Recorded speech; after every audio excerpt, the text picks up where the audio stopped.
성부와 성자와 성령의 이름으로 아멘. 현존의 기쁜 소식. 존재론, 인신론적 중도.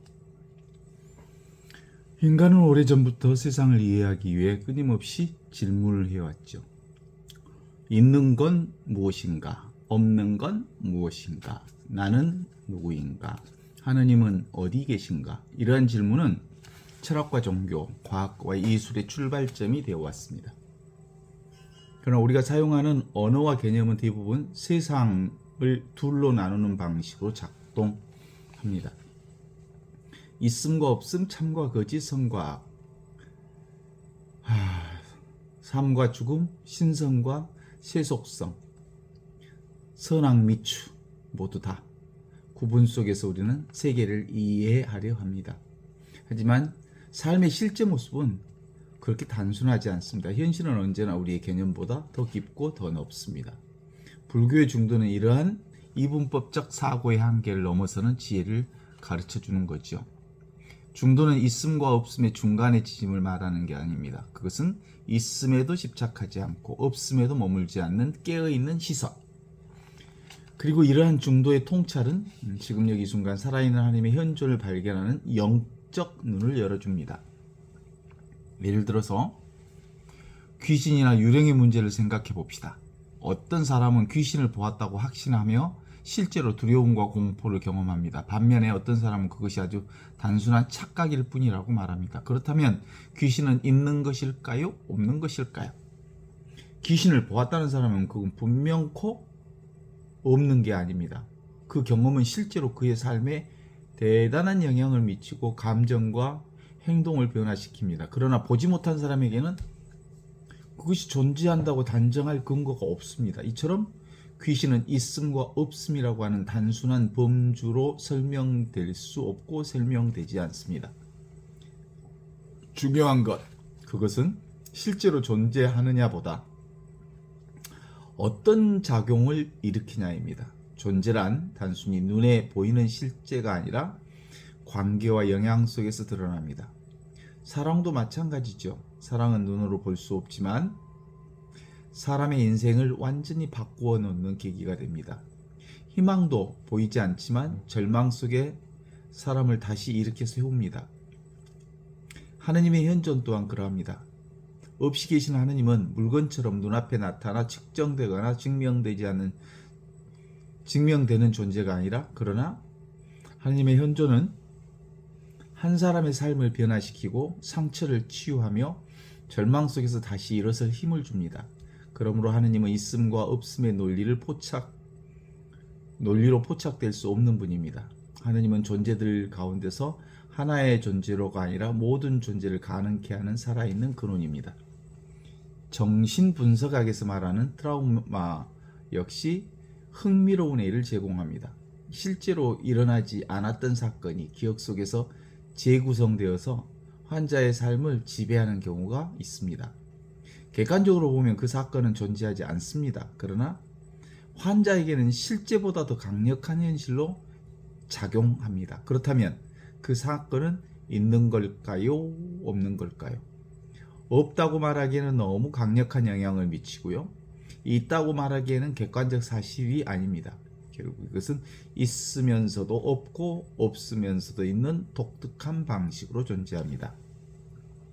자, 우리의 자아도 이와 비슷합니다. 우리는 나라고 하는 존재를 너무나 확고하게 믿습니다. 그러나 깊이 들여다보면 고정된 자아는 발견되지 않습니다.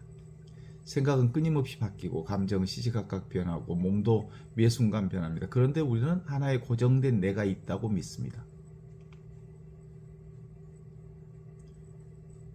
불교에서는 이를 무하라고 부릅니다. 실체가 없다 이런 거죠. 고정된 실체가 없는 나를 무하라고 부릅니다. 무하는 내가 없다는 뜻이 아니라 고정된 실체로서의 내가 없다는 뜻이죠. 그렇다고 내가 전혀 없는 것도 아닙니다. 지금 이 순간 느끼고 생각하고 살아가는 경험은 너무나도 분명하게 있죠. 결국 자아 역시 있음과 없음의 중간 어디엔가 있는 게 아니라 있음과 없음이라고 하는 개념 자체를 초월하는 신비입니다. 제논의 역설이라고 하는 얘기가 있죠. 이는 중도의 통찰을 더 깊게 보여줍니다. 제노는 운동이 불가능하다고 주장하는 거지요. 어떤 물체가 이동하려면 먼저 절반의 거리를 가야 하고 그 절반을 가기 위해서는 다시 절반을 가야 합니다. 이렇게 무한히 나누어 보면 결코 목적지에 도달할 수 없습니다. 화살은 나르지 않는다. 목적지에 도달할 수 없다. 논리적으로는 맞는 것처럼 보이지만 우리는 실제로 걷고 있고 실제로 강물을 흐르고 있고 바람은 지나갑니다. 운동은 분명히 일어나고 있습니다. 운동이란 뭡니까? 운동은 한 지점에 머물러 있으면서 동시에 그 지점을 떠나는 과정입니다. 있으면서 없는 과정입니다. 포함하면서 초월하는 과정입니다. 만일 완전히 있기만 한다면 움직일 수 없습니다. 완전히 없어진다면 존재할 수 없습니다. 운동은 있음과 없음이 끊임없이 교차하는 살아있는 사건입니다. 강물을 바라봅시다. 강은 늘 같은 강처럼 보입니다. 그러나 그 강 안의 물은 한순간도 머물지 않습니다. 그래서 같은 강물에 두 번은 발을 담글 수가 없다. 이런 얘기들이 있죠. 물은 계속해서 흐르는데 강은 그대로 있는 듯 보입니다. 있는 것 같지만 없고 없는 것 같지만 있지요. 우리의 삶도 그러합니다. 어린 시절의 나는 이미 사라졌습니다. 청년기의 나도 없어졌습니다. 어제의 나도 존재하지 않습니다. 그런데 우리는 같은 사람이라고 분명히 있으면서도 없고 없으면서도 있는데 그걸 동일한 사람이라고 말합니다. 이러한 통찰은 우리를 지금 여기 이 순간 현존으로 이끕니다. 왜냐하면 과거는 이미 없고 미래는 아직 없기 때문입니다. 그런데 우리는 없는 과거에 매달리고 없는 미래를 걱정하며 살아갑니다. 그 결과 정작 살아있는 현재를 놓쳐버리지요. 예수님께서는 하느님 나라는 너희 가운데 있다고 말씀하셨습니다. 하느님 나라는 죽어서 가는 장소가 아니라 지금 여기서 발견되는 살아있는 현존입니다. 그러나 생각은 끊임없이 과거와 미래를 떠돕니다. 생각은 있음과 없음의 세계를 오갑니다. 이미 사라진 것을 붙잡고 아직 오지 않은 것을 상상합니다. 그래서 생각 속에서는 늘 결핍과 두려움이 생겨납니다. 반면 현존은 다릅니다. 현존은 지금 이 순간에 생생한 살아있음입니다. 숨쉬고 있는 이 순간, 새소리가 들리는 이 순간, 햇빛이 피부에 닿는 이 순간, 심장이 뛰고 있는 이 순간, 바로 지금 여기 이 순간 하나님이 살아계십니다. 하나님은 과거의 기억 속에도 갇혀 있지 않고 미래의 기대 속에서도 숨어 있지 않습니다. 하나님은 언제나 현재형으로 존재하십니다. 모세가 떨기나무 앞에서 들었던 하나님의 이름은 나는 있는 바 바로 그 나다 하였던 이 말씀은 단순히 존재를 선언하는 말이 아니고 그것은 끊임없이 살아 움직이는 현존의 선언입니다. 나는 지금 여기 이와 같이 살아있는 하나님의 현존으로 있다라는 영원한 말씀입니다. 중도는 결국 있음을 부정하는 길도 아니고 없음을 주장하는 길도 아닙니다. 그것은 있음과 없음이라고 하는 개념이 만들어낸 경계를 넘어서 살아있는 실제를 만나는 길입니다. 그 길의 끝에서 우리는 깨닫습니다.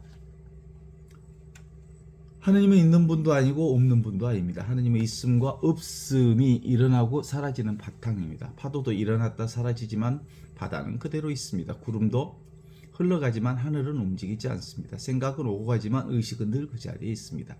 그리고 그 의식의 가장 깊은 자리에 그 고요하고 텅 비어 있으면서 충만한 자리, 그 자리에 우리는 마침내 발견합니다. 내가 찾고 있던 없이 계시는 하나님이 저 멀리 계시지 않고 지금 여기 이 순간 숨쉬고 있는 생명체 자체가 바로 하나님의 현존이었음을 알게 됩니다.